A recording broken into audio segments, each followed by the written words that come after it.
الحين هذا بكالوريوس محاسبة ولا بكالوريوس إدارة أعمال ولا طيار؟ صادق أحمد قاسم. الحين هذا مخترع، بس أنا أعرف أنا مخترع من منو؟ في 6 ديسمبر 1984 كانت ولادة المخترع الكويتي صادق أحمد قاسم. فاز بلقب مخترع العرب ونجم العلوم عن مشروعه الخيميائي، وخذ الجائزة في مسابقة نجوم العلوم اللي تنظمها دولة قطر الشقيقة. شنو هذا بطل ماي؟ هذا شنو ماي خيميائي؟ خيمياء.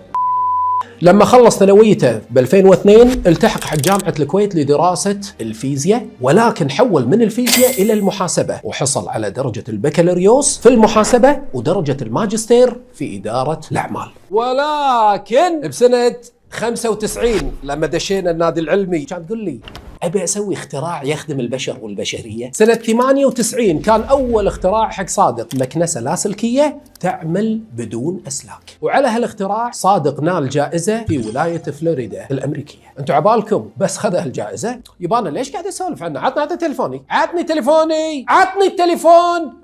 الحين بدق عليه قدامكم.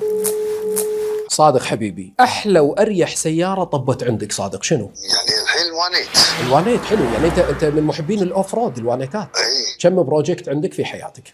فوق العشرة. اذكر لي الأبرز فيهم صادق. ابرزهم المباخر. أنت كبير قوي، مو الكبير قوي يا أحمد مكي.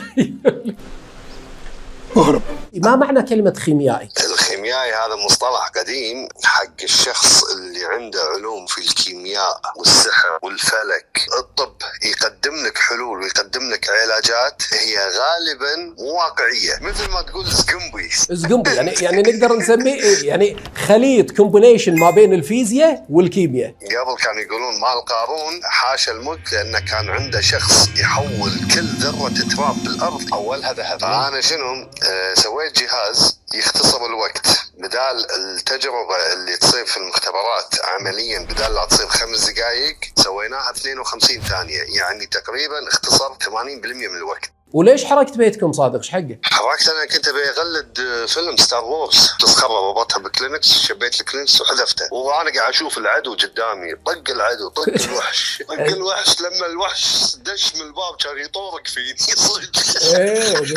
تبي اقول كلمة الحق بوجهك الحين قدام الناس؟ لا سده وقاعدين اسمعها. حبيبي مشكور. كلمة أخيرة، أنا زاملتك في سنة 95 بالنادي العلمي، وكنت أشوف الشغف والطموح والإبداع والحب اللي كان يطلع من قلبك في أعمالك اللي أنت كنت تسويها أو اختراعاتك خلينا نسميها بالبدايات، لكن عمري ما توقعت أن الحب والشغف اللي أنت موجود فيه يوصلك إلى هذه المكانة اللي اليوم إحنا نفتخر فيها، ونشوف مخترع كويتي يوصل إلى هذه المكانة العالمية في اختراعاته. ألف مبروك لهذه المكانة اللي وصلت لها، وشكرا لأنك أنت رفعت اسم الكويت بالمحافل الدولية، وهذا قليل في حق بلدنا الحبيبة الكويت. كلمة حق تقال في حق صادق.